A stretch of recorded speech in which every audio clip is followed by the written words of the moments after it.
The twin moons of Xeltha Prime glowed violet against the endless darkness of space, casting an ethereal luminescence upon the grand halls of the imperial palace.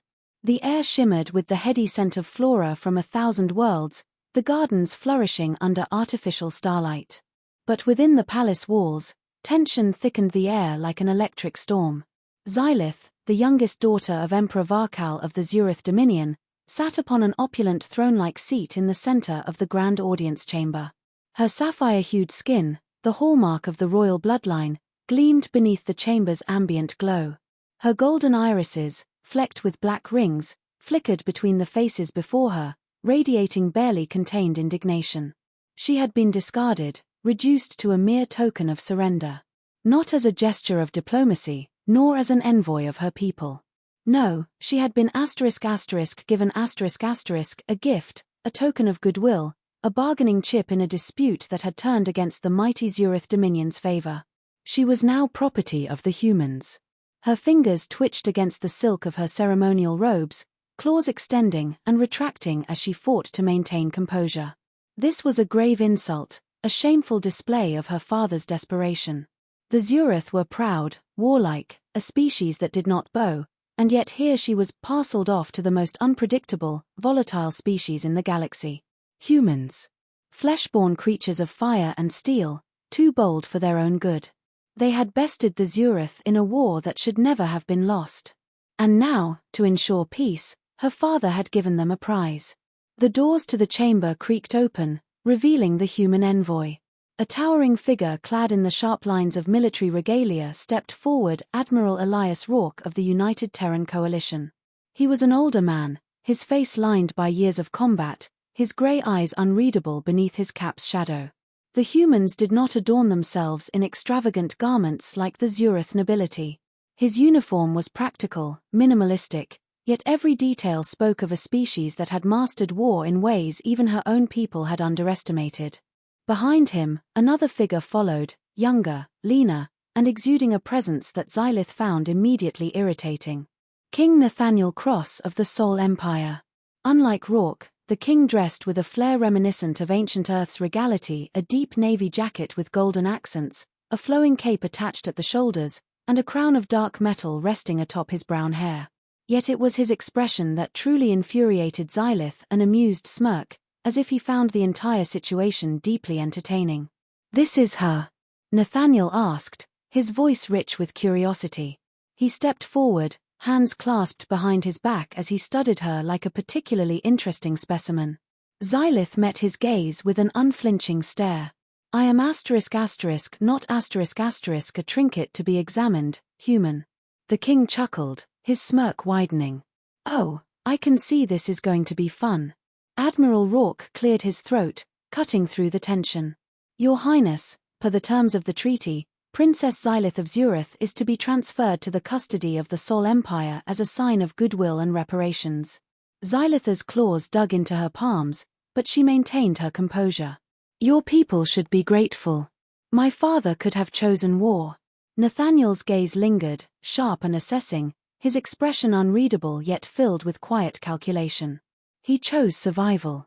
And you, dear princess, are the proof of that choice." Xilith bristled. "You humans are arrogant." He shrugged. "We prefer the term pragmatic star."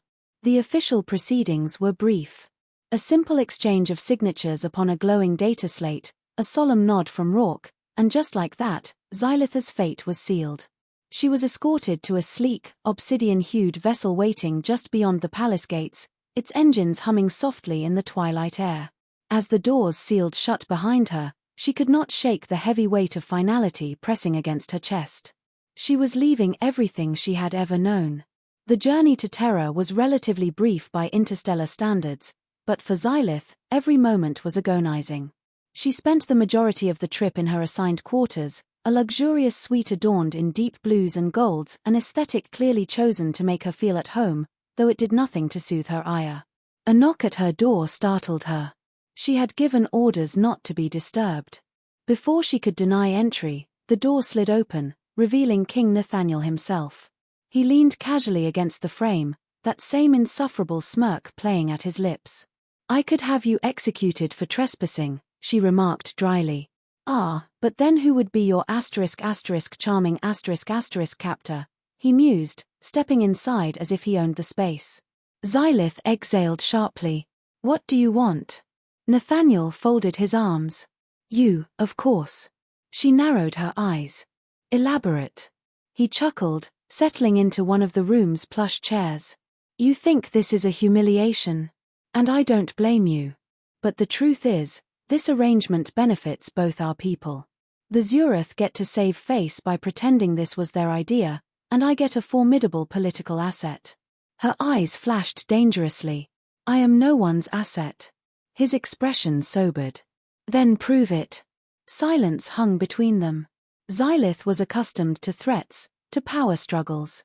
Yet this human, this so-called king, seemed unfazed by her defiance.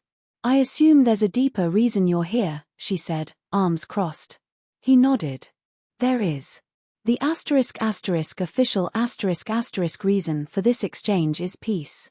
But unofficially, the Sol Empire has its own enemies, ones that would see humanity fall just as they wish to see the Xilith fall. And while my people might have won this war, we're not invincible. We need allies. Strong ones. Xilith's mind worked quickly, processing his words. You want me to be more than a symbol. Nathaniel leaned forward, his grey eyes gleaming. I want you to be a queen. The words struck her like a physical force. A queen. A ruler. The idea was absurd. She was infertile declared unworthy of producing heirs long before this political disaster. It was why she had been chosen as the sacrificial offering. A useless daughter, now a tool in an alien game. A wry chuckle escaped her, edged with defiance and disbelief. You know nothing of me. I know you're brilliant, he countered. I know your mind is sharper than most of your kind. I know your father sent you away because he saw no future for you. Her laughter died in her throat.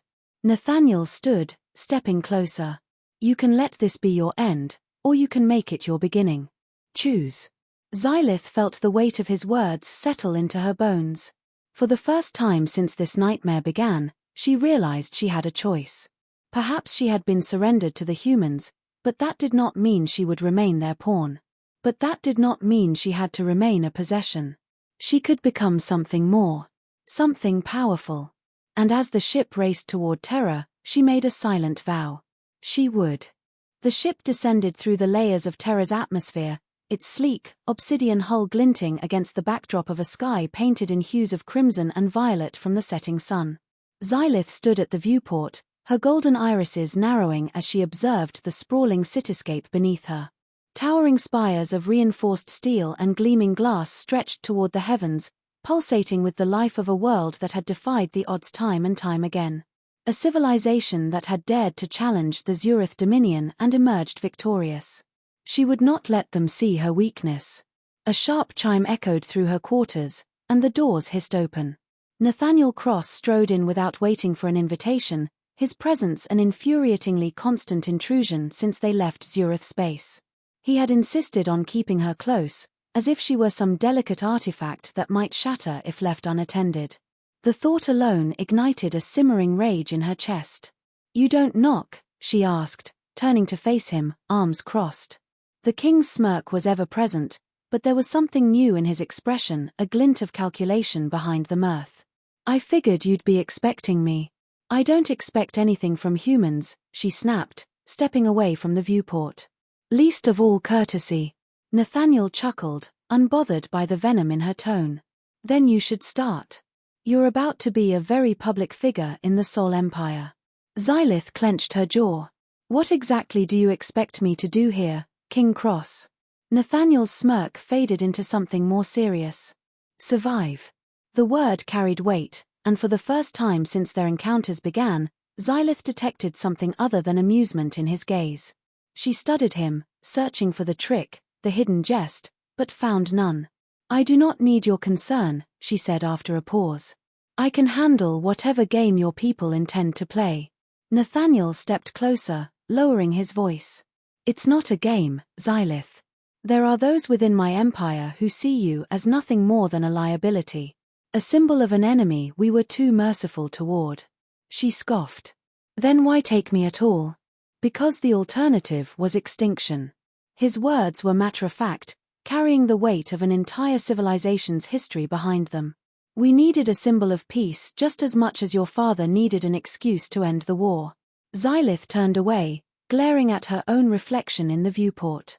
And yet, I am to be paraded before your people, expected to stand beside you as if this was my choice. Nathaniel exhaled, stepping back. You have more choice than you think. But you'll have to be smart about it. A sudden jolt rocked the ship as they entered the final descent, and the intercom crackled to life. Landing protocols engaged. Arrival at the Imperial Palace in 5 minutes.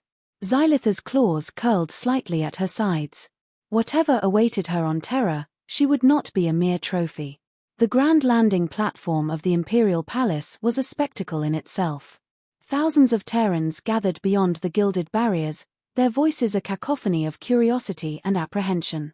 A sea of banners bearing the Sol Empire's insignia rippled in the twilight breeze, while armed guards stood at attention, their weapons visible but holstered.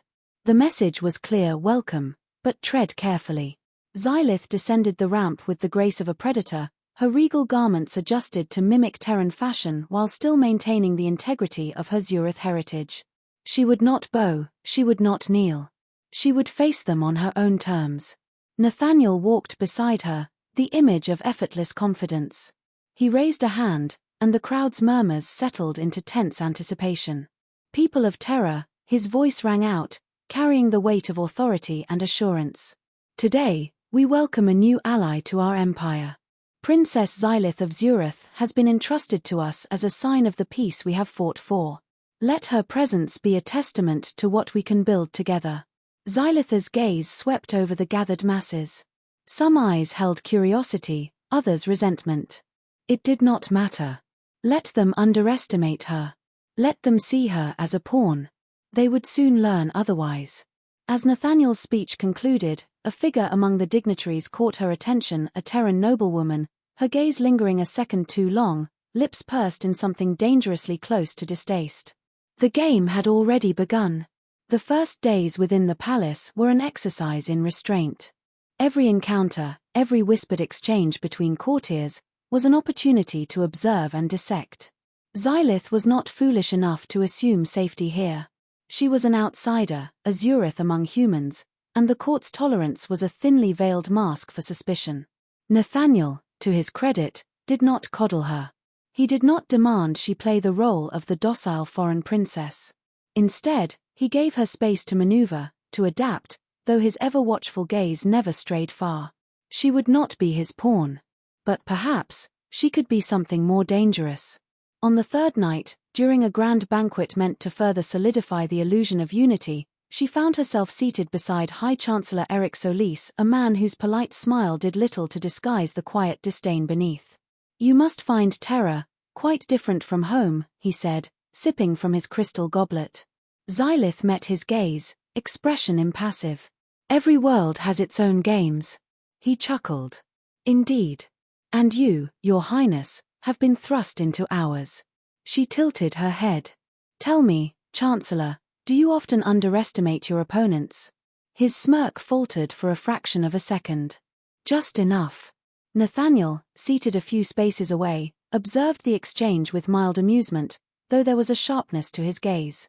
He knew. He understood that this was no simple dinner, but a battlefield of words and intentions. The game had begun in earnest. And Xilith intended to win. The night air over the Imperial Palace crackled with tension. The grand halls, usually filled with the laughter and gossip of nobles, had fallen into a hushed whisper. Xilith had expected resentment, had steeled herself for hostility, but even she had underestimated the weight of the silence. She was not meant to thrive here. She was meant to be watched, to be tolerated, perhaps even humiliated. But not respected. Tonight, however, would change that. Xilith moved through the banquet hall with practiced ease, her gown flowing around her like liquid obsidian. The presence of Nathaniel Cross at her side did little to quell the scrutiny, but she welcomed it. Eyes that sought to dismiss her as an ornament, a concession of war, would soon learn otherwise. A disturbance near the hall's entrance drew her attention. The soft murmur of conversation fractured, replaced by the clipped tones of an argument. A nobleman, one she recognized from previous banquets, stood rigid, his face pale with barely restrained fury. Across from him, a young Terran officer stood tall, his uniform pristine, his expression carefully neutral. "The princess has no place here," the nobleman spat, his voice carrying across the hall. Nathaniel's expression darkened. "Care to repeat that, Lord Kerrick?" Kerrick hesitated, but his pride refused to let him back down. "She is the daughter of our enemy. This is an insult, Your Majesty. Her presence endangers the future of our people." Xilith stepped forward before Nathaniel could reply. The murmurs grew louder, a ripple of anticipation spreading through the room. She took her time, letting silence stretch, allowing the weight of expectation to settle. "Endangers," she echoed, her voice soft, but carrying enough bite to still the crowd. "Tell me, Lord Kerrick, what precisely is the threat?" Kerrick sneered. "You sit at our table, yet your people have spilled Terran blood for years. Do you expect us to welcome you as one of our own?" Xilith tilted her head slightly, studying him like one would an insignificant insect. "I expect nothing," she said. "But you should ask yourself, Lord Kerrick, are you truly concerned about my past, or is it your own fear that unsettles you?" Kerrick's nostrils flared. "Fear?" She took a slow step toward him. "Yes. Fear. That an outsider, a former enemy, might stand equal to you. That your position, your power, is not as secure as you pretend it to be." A hush fell over the banquet hall. Kerrick's lips parted, but no words came. His silence was victory enough. Nathaniel, for once, did not intervene. He watched, arms crossed, expression unreadable, but Xilith could see it in his eyes. Approval. The confrontation had not been forgotten. Word spread quickly through the court, whispers curling through corridors like smoke. Xilith had defied one of the most powerful nobles in the empire, and more importantly, she had won. It did not take long before the first real test arrived. Late into the night, a messenger appeared at her chambers. A simple invitation. A private gathering, one that did not bear the official mark of the court but carried its weight all the same. A summons from those who held the true power in the empire, not Nathaniel, but the nobility who could turn against him in an instant. Nathaniel's warning echoed in her mind. "There are those within my empire who see you as nothing more than a liability." Good. Let them see her as a threat instead. The meeting was held in the moonlit gardens, away from prying ears but not from the ever-present watch of hidden guards. Xilith stepped into the circle of gathered nobles, their expressions ranging from curious to openly hostile. A woman in dark emerald silks was the first to speak. Lady Viren, one of Nathaniel's oldest political opponents. "Princess Xilith," she purred. "You've certainly made an impression." Xilith inclined her head slightly. "I was under the impression that was the point." A few of the nobles chuckled. Others did not. Viren's lips curled into something resembling a smile. "You are bold, I'll grant you that. But boldness alone will not earn you favor in this court." Xilith's gaze swept over the gathered nobles. "And what, precisely, is it that earns favor among you?" Silence stretched between them. A challenge. It was another noble, an older man, his face lined with age and experience, who finally spoke. Lord Varric, a man whose words carried weight beyond even Nathaniel's reach. "Loyalty," he said simply. "We serve the Empire. Can you say the same?" A trap. One meant to force her into submission. Xilith smiled. "Loyalty is a fragile thing, Lord Varric. It must be earned." Viren's eyes gleamed. "And what would you do to earn ours?" Xilith let the silence linger, then answered with certainty. "Whatever is necessary." By the time she returned to her chambers, Nathaniel was waiting for her, lounging against the doorway as if he had expected her all along. "Well," he asked. "How did it go?" Xilith studied him, then smirked. "I believe I've just made my first allies." Nathaniel exhaled a quiet laugh. "Or your first enemies." She met his gaze, unflinching. "In this game, does it matter?" Nathaniel's expression shifted, something sharper, more knowing. No, he admitted. It doesn't. Xilith stepped past him, her mind already racing ahead. The confrontation with Kerrick had been a spark, but tonight? Tonight was the first real move. The game was no longer about survival. It was about power. The halls of the Imperial Palace no longer felt like a prison to Xilith. Where once the towering walls and gilded corridors were a cage, they had now become the setting for her quiet ascent. The game had been played, the battle waged in whispers and glances, and now the pieces had settled into place. Tonight would be the final move. A grand council had been called. Not just nobles, but high-ranking military officials, advisors, and diplomats. The Empire's future was at stake, and Xilith, once an outsider, now stood at its center. She entered the chamber with measured steps, flanked not just by guards but by those who had once questioned her presence. Lady Viren was among them, her expression unreadable, though Xilith knew better now. Nathaniel stood at the head of the table, his fingers drumming lightly against the polished surface. His gaze found Xilith's, searching for hesitation. There was none. The council recognizes Princess Xilith of Xilith, he announced, his voice carrying across the chamber. She has earned her place here. A murmur rippled through the gathered leaders. Some nodded in agreement, others looked away, unwilling to acknowledge the shift in power. Xilith let the silence linger before speaking. The Xilith Dominion has seen the might of humanity, she began, her voice steady. But strength alone does not sustain empires. What my father failed to understand, what many of you have failed to see, is that true power does not lie in conquest, but in unity. Her words hung in the air. This was the moment she had prepared for. The war between our people is over, she continued. But there will be other wars. Other enemies who see terrors rise as a threat. You can continue to look upon me as a relic of that war, or you can see me for what I have become, a bridge to something greater. Nathaniel's expression remained unreadable, but the smallest shift in his posture spoke volumes. Approval. He had gambled on her, and she had not failed. Lord Varric, the ever-pragmatic noble, finally leaned forward. And what do you propose, Princess? Xilith met his gaze. A new alliance. A true one. Between the Sol Empire and the Xilith Dominion. The room erupted into debate, voices clashing against one another. Xilith remained still, waiting. Nathaniel remained silent, watching. When the voices began to settle, she spoke again. You will need me, she said simply. And I will need you. Our people are stronger together than apart. It was not a demand. It was a truth. The vote was cast. The decision, though not unanimous, was clear. Xilith had won. She walked through the palace halls once more, this time not as a prisoner, not as a gift, but as an equal. A ruler in her own right. Nathaniel found her on the balcony overlooking the city. The sky was the same deep violet as the day she arrived, but the air felt different now. You pulled it off, he said, stepping beside her. Xilith exhaled, the tension finally leaving her shoulders. We pulled it off. Nathaniel smirked. You're learning. She turned to face him. Humans have always thrived by adapting. I suppose I'm doing the same. He studied her for a moment before nodding. And do you regret any of it? Xilith considered the question. Once, she would have answered differently.